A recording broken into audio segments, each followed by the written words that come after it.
Jangan lupa untuk subscribe dan nyalakan lonceng notifikasinya. Teror hingga ancaman dari debt collector atau penagih pinjaman online ilegal terus menghantui nasabahnya. Adalah Sunarko, salah seorang nasabah pinjaman online ilegal yang mengaku malu lantaran penagih menghubungi kerabat dan keluarganya usai kontak telepon miliknya diretas oleh penagih.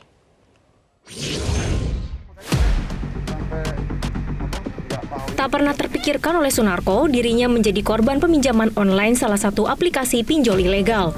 Sunarko yang sehari-hari berprofesi sebagai ojek online mengaku awalnya melakukan peminjaman uang pada salah satu aplikasi pinjol pada tahun 2019 hingga 2020.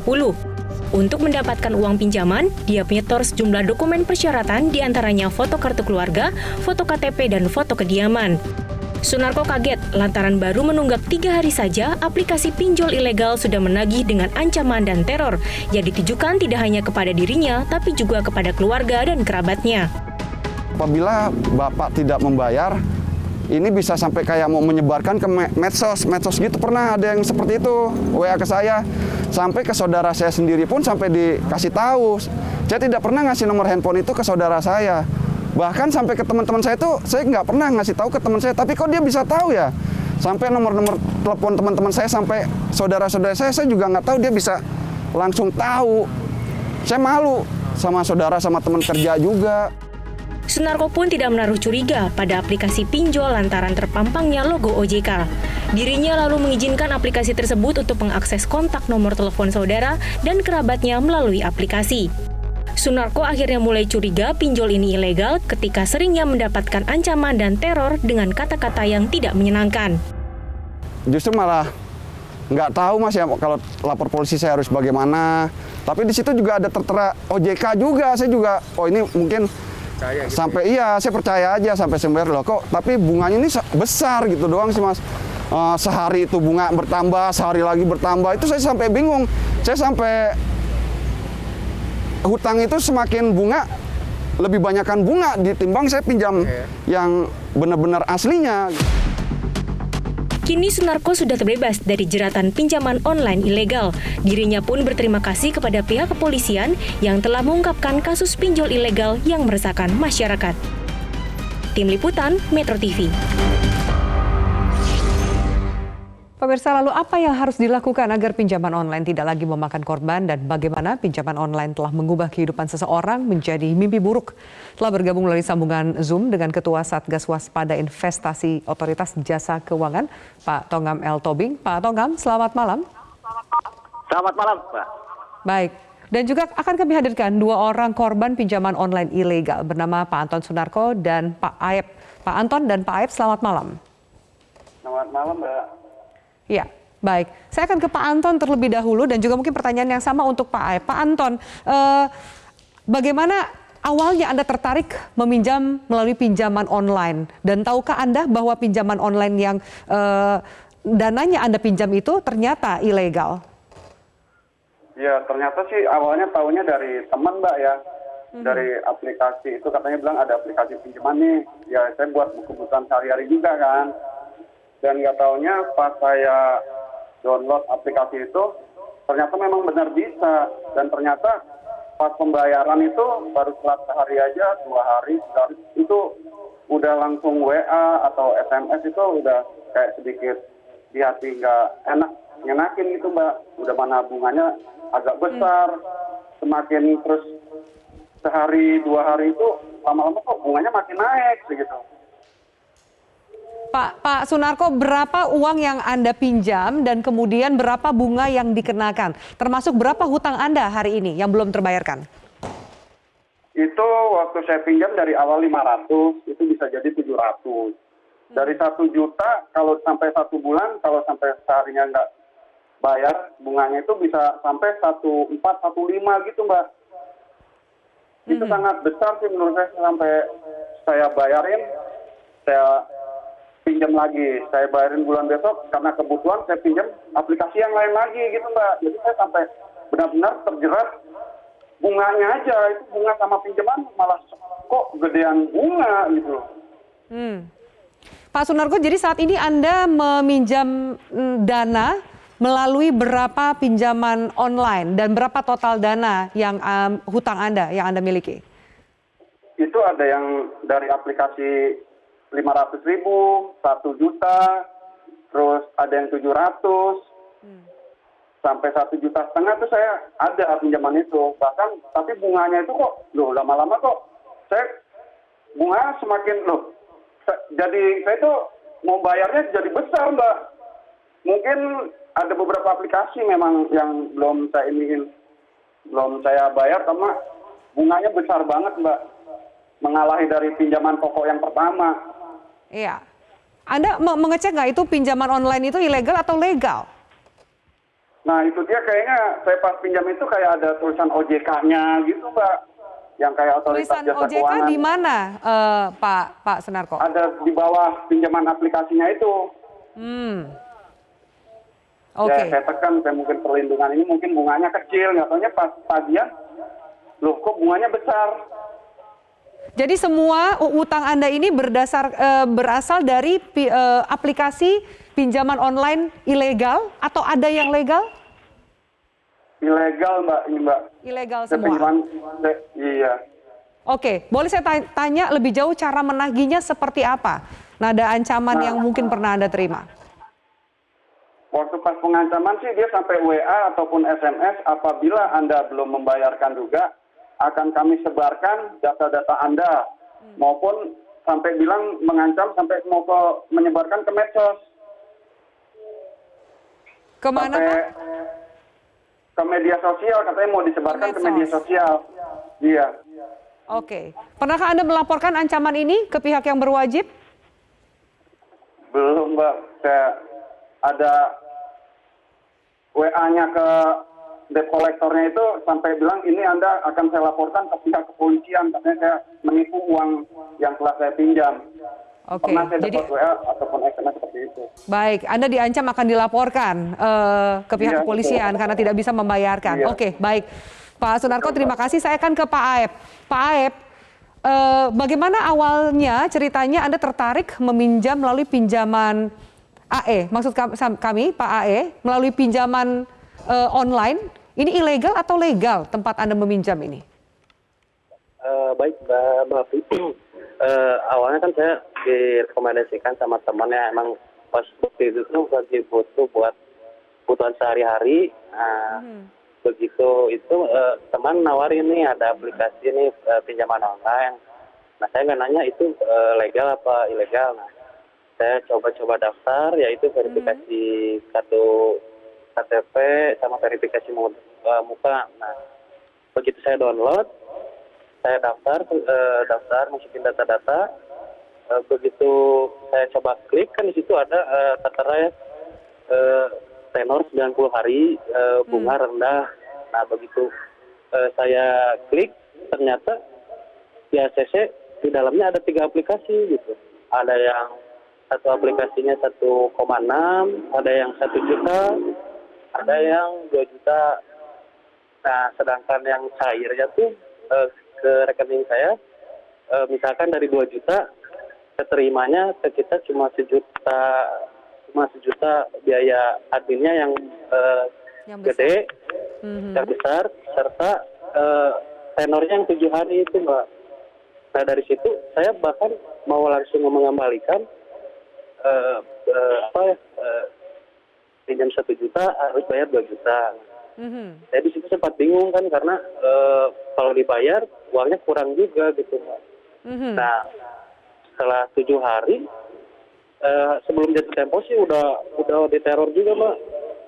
Mau telepon, mau WhatsApp, sama SMS. Terornya seperti apa, Pak AE? Bisa Anda ceritakan? Jadi diterornya tuh ditelepon kan, bayar aplikasi sekarang juga katanya. Kalau enggak nanti saya akan melakukan tindakan yang di luar dugaan katanya.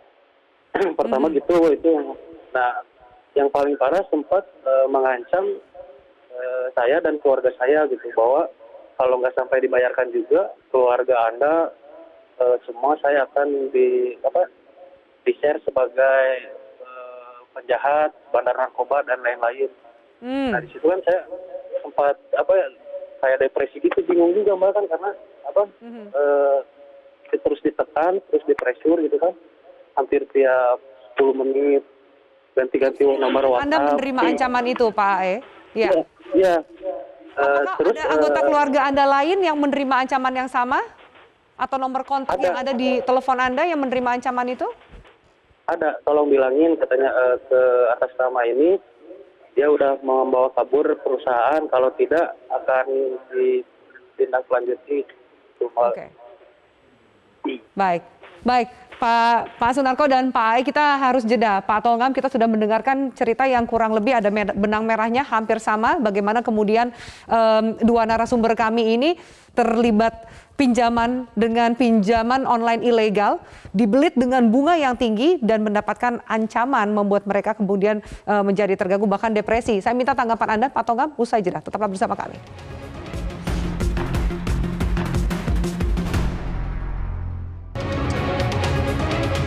Baik pemirsa, terima kasih Anda masih bersama kami. Pak Tongam, kita lanjutkan diskusi untuk pertanyaan kepada Anda. Ini pinjol ilegal ini sebenarnya sudah banyak, ribuan bahkan yang beroperasi di masyarakat. Apa yang dilakukan pihak OJK untuk menertibkan? Karena terkesan setelah ditegur oleh Presiden baru semua pihak bergerak. Iya, pemberantasan pinjol ilegal ini dilakukan OJK melalui Satgas Waspada Investasi, di mana di sana ada 12 kementerian lembaga. Pemberantasan pinjol ilegal ini sudah kita mulai pada saat mereka mulai melakukan kegiatan-kegiatan ilegal pada 2018. Kita sudah berantas 400 pinjol ilegal. Kemudian sampai hari ini sudah kita berantas 3.515. Jadi pemberantasan pinjol ilegal ini Satgas Waspada Investasi sudah sejak 2018 kita lakukan. Nah, apa yang kita lakukan? Dua hal yang utama yang dilakukan Satgas Waspada Investasi. Yang pertama adalah edukasi ke masyarakat. Kami secara berlanjut mengedukasi ke masyarakat bagaimana masyarakat mengenali pinjol-pinjol yang ilegal ini supaya terhindar. Kami menyampaikan 4 tips kepada masyarakat, yaitu yang pertama, kalau meminjam, pinjam pada pinjaman online yang terdaftar atau berizin di OJK. Daftarnya ada di website ojk.go.id. Kemudian pinjam sesuai dengan kebutuhan dan kemampuan bayar. Jangan menggali lubang tutup lubang, meminjam bayar utang lama. Yang ketiga, kalau bisa, sedapat mungkin pinjaman itu digunakan untuk kegiatan produktif, sehingga mendorong ekonomi keluarga. Dan yang keempat, sebelum meminjam, pahami manfaat, risiko, dan kewajibannya. Nah, kita ingin menyampaikan kepada masyarakat, ciri utama dari pinjol ilegal ini seperti apa? Karena tadi ada dari Pak Sunarko mengatakan ada logo OJK, ini kita lihat coba. Iya. Yang pertama, dia tidak terdaftar di OJK. Jadi, kita bandingkan dengan website OJK, tidak ada nama itu. Kemudian yang kedua, pinjaman itu sangat mudah tapi menjebak. Bunganya tinggi, fee-nya tinggi, jangka waktunya rendah. Tadi seperti contohnya, kita pinjam 1 juta yang ditransfer hanya 600.000. Ini penipuan ini. Kemudian jangka waktunya juga perjanjiannya 90 hari menjadi 7 hari. Bunganya 0,5%, perjanjiannya menjadi 3%. Ini ciri khas dari pinjaman online ilegal. Kemudian ciri utama lainnya adalah mereka itu selalu meminta kita untuk mengizinkan semua data dan kontak di HP diakses. Nah, di situ masalahnya. Jadi kalaupun ada logo OJK sebagai mereka catut di situ, ciri ini harus dikenali oleh para masyarakat bahwa apabila suatu aplikasi meminta kita untuk kita izinkan untuk mengakses semua data dan kontak HP, pasti ilegal. Karena apa? Karena yang legal hanya diperbolehkan mengakses 3 hal. Kamera, lokasi, dan suara. Tidak pernah ada yang legal itu diperbolehkan untuk mengakses semua. Tidak ada. Kemudian yang lain, ciri khas yang lain adalah mereka ini selalu melakukan penagihan tidak beretika, teror, intimidasi, pelecehan pada saat nasabah tidak membayar. Karena apa? Karena mereka itu memiliki kontak HP semua. Jadi bukan hanya kita yang diteror, peminjam diteror, tapi orang-orang lain yang ada di HP itu diteror juga. Karena datanya ada di sana. Makanya kami sampaikan, masyarakat kita harusnya memang kita ajari, kita didik, jangan sembarangan memberikan akses kepada orang lain untuk mendapatkan nomor HP dan data HP. Ini digunakan menjadi alat-alat intimidasi. Dan penagihannya juga tidak beretika. Kalau di yang legal, itu tenaga penagihnya adalah bersertifikasi dan punya kode etik untuk melakukan penagihan. Pak Tongam, kalau tadi sempat saya tanyakan kepada salah satu nasabah pinjaman online ilegal, pernahkah kemudian berniat untuk melaporkan ancaman yang dia terima? Tapi ternyata mendapatkan ancaman balik, sehingga ini juga banyak pihak yang merasa takut untuk melaporkan ke pihak yang berwajib atau OJK. Apa yang harus dilakukan ketika para nasabah ini mendapatkan ancaman dari penagihan pinjaman online mereka? Kemana mereka harus mengadu? Ya. memang ciri khas dari pinjol ilegal ini adalah ancaman, teror, intimidasi. Oleh karena itu kami mengharapkan kepada masyarakat yang mendapatkan ancaman teror melakukan beberapa hal. Yang pertama adalah kita sampaikan laporan kepada Satgas Waspada Investasi ya, melalui email waspadainvestasi@ojk.go.id supaya kita lakukan pemblokiran dan pengumuman ke masyarakat. Kemudian yang kedua, kita minta masyarakat memblokir semua nomor kontak yang menyebarkan teror tadi. Walaupun ganti-ganti nomor, mereka ini sengaja ganti nomor, blokir semua. Yang ketiga, sampaikan pesan kepada semua nomor yang ada di kontak HP kita untuk mengabaikan semua teror intimidasi itu, karena kita tidak melakukan itu. Dan yang keempat, kita lapor polisi. Jadi masyarakat harus menggunakan haknya. Hak kita untuk mendapat perlindungan hukum. Hak kita untuk mendapat perlindungan sehingga pelaku-pelaku ini diproses hukum. Jangan ragu melapor ke polisi. Ya, jangan ragu lapor ke pihak kepolisian. Pak Sunarko, saya berikan kesempatan Anda untuk menanyakan lebih jauh jika Anda punya pertanyaan ke Pak Tongam, Satgas Waspada Investasi OJK. Silakan.